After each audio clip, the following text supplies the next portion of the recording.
Hello అండి, అందరికీ నమస్కారం. మన చందమామ కథలకు మనసారా స్వాగతం.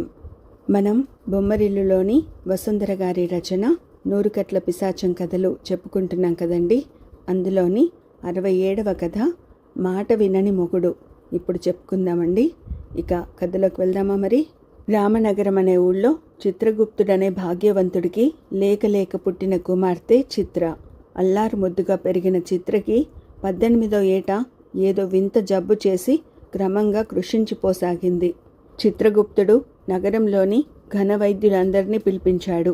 చిత్రకు ఎవరి వైద్యమూ పనిచేయలేదు. అన్ని ఆశలు నిరాశ చేసుకున్న సమయంలో ఒక బైరాగి వాళ్ళ ఇంటికి వచ్చాడు. ఆయన చిత్రను చూసి, ఈమెనొక దుష్టగ్రహం బాధిస్తోంది. ఈమె జబ్బును మందులు తొలగించలేవు. సమీపారణ్యంలో చాముండేశ్వరి ఆలయానికి వెళ్ళి దేవిని దర్శించుకుంటే ఈమెకు పట్టిన దుష్టగ్రహం పీడ వదిలిపోతుంది. అయితే ఆలయానికి ఈమె ఒంటరిగా నడిచి వెళ్ళాలి అన్నాడు. అయ్యా, ఆ అరణ్యంలో క్రూర మృగాలు సంచరిస్తున్నాయి.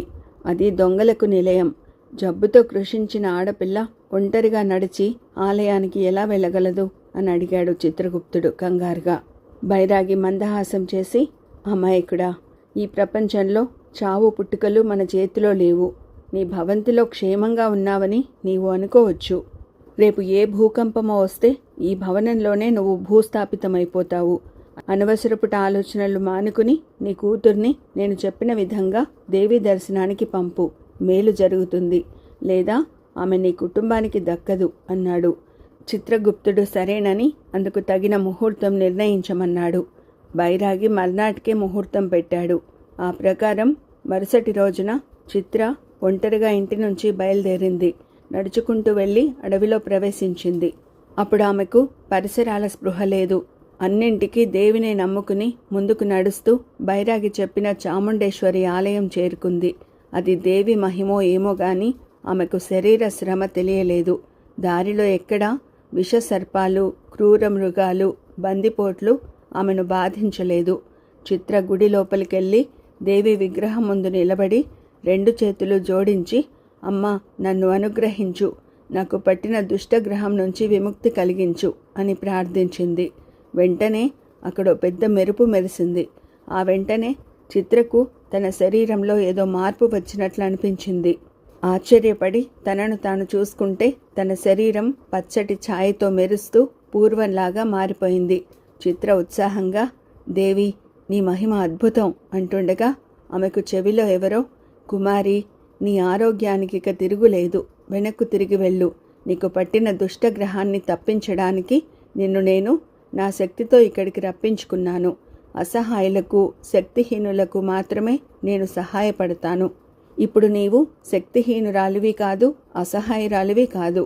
వచ్చిన దారిని గుర్తు చేసుకుంటూ నీకు నీవుగా నీ ఇంటికి తిరిగి వెళ్ళాలి. నిన్ను నీవు నమ్ముకో, నన్ను మరచిపో అన్న మాటలు వినిపించాయి. అది భ్రమో నిజమో చిత్రకు తెలియలేదు. కానీ దేవి సాయం లేకుండా ఒంటరిగా వెనక్కు తిరిగి వెళ్ళాలంటే భయం వేసింది. అయినా ధైర్యం చిక్కబట్టుకుని ఆలయం బయటకు వచ్చింది ఆమె. వచ్చినప్పుడు పరిసరాల స్పృహ తెలియలేదు. కానీ ఇప్పుడు ఆలయం బయటకు వచ్చి చూస్తే తానున్నది భయంకరమైన కీకారణ్యం. ఎటు చూసినా సూర్యకిరణాల్ని కూడా నేల మీదకు రానివ్వనంత దట్టంగా మహావృక్షాలు.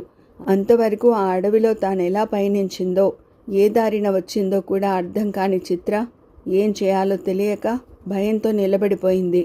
అంతలో ఆలయ ప్రాంగణంలోనే ఓ యువకుడు కనిపించాడు ఆమెకు. చూడ్డానికి రాజకుమారుడిలా అందంగా ఉన్నాడు. నడుముకు కత్తి వేలాడుతోంది. అతడు చిత్రను చూసి ఆశ్చర్యపడి వివరాలు అడిగాడు. ఆమె తన గురించి చెప్పుకుని, నన్ను క్షేమంగా మా ఇంటికి చేర్చు, నీకు మంచి బహుమతి ఇప్పిస్తాను అంది.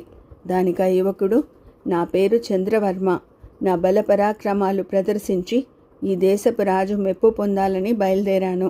నిన్న రాత్రి నా కలలో చాముండేశ్వరి దేవి కనపడి, రేపటి దినం నా ఆలయ ప్రాంగణంలో నీకో యువతి కనపడుతుంది. ఆమెను పెళ్లాడితే నీ అదృష్టం మారి నీ అభీష్టం నెరవేరుతుంది అని చెబితే నేను ఇలా ఆలయానికి వచ్చాను. చూడగానే నువ్వు నాకు నచ్చావు. నన్ను పెళ్లి చేసుకుంటానంటే నేను క్షేమంగా మీ ఇంటికి చేరుస్తాను అన్నాడు. చిత్ర తల అడ్డంగా ఊపి, నువ్విలాగనడం బాగోలేదు. అపరిచితుడివి. నీ మాటలు నమ్మి నిన్నెలా పెళ్లి చేసుకుంటాను అంది. అయితే నీ ఇష్టం, నీ దారి నీది, నా దారి నాది, సెలవు అన్నాడు చంద్రవర్మ. అక్కడి నుంచి వెళ్ళిపోబోయాడు.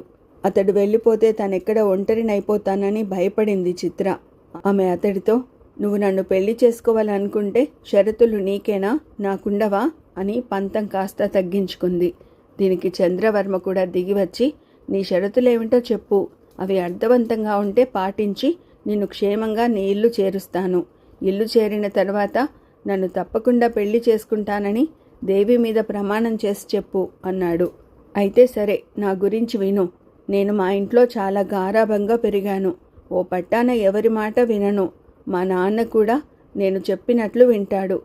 అలాంటి నేను పెళ్ళయ్యాక నువ్వు నా మాట కాదంటే తట్టుకోలేను. నా విషయంలో నువ్వెలాంటి వాడివో తెలుసుకోవడం కోసం మనం ఇల్లు చేరేలోగా నేను నీకు 3 పనులు చెబుతాను. అవి నువ్వు చెయ్యాలి అంది చిత్ర.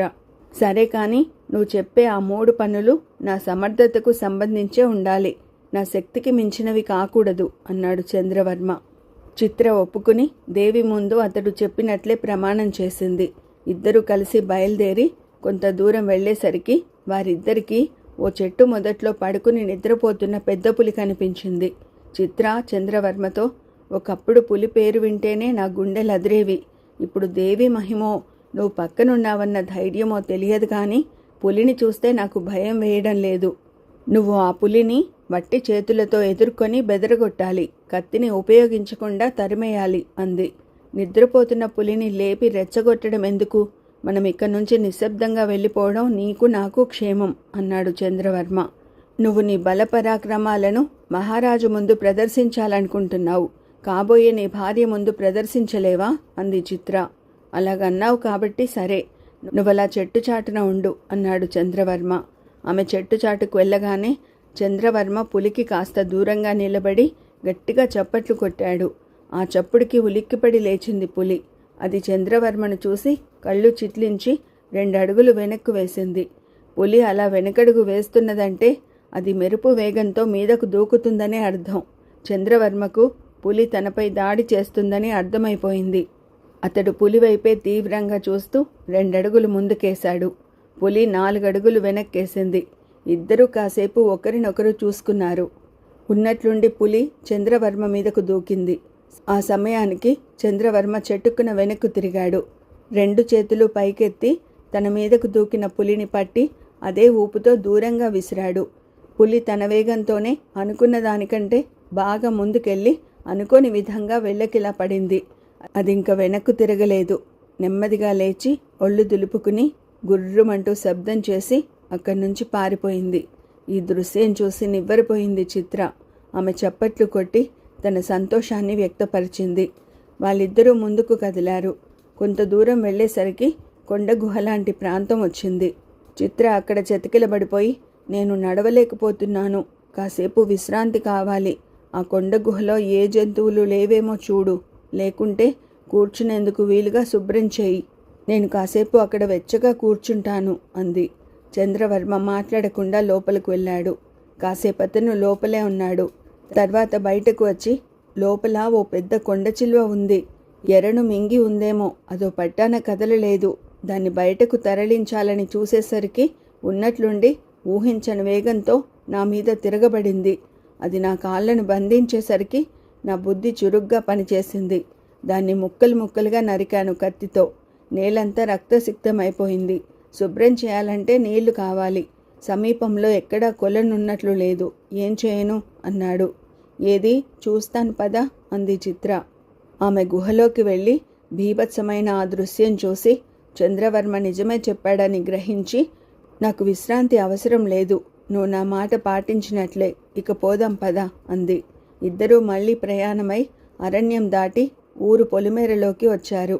అప్పటికి చిత్రకి బాగా అలసటగా అనిపించింది. ఆ మాట చంద్రవర్మకి చెబితే అతడు చుట్టూ చూశాడు. సమీపంలో ఓ చిన్న గుడిసె కనిపించింది.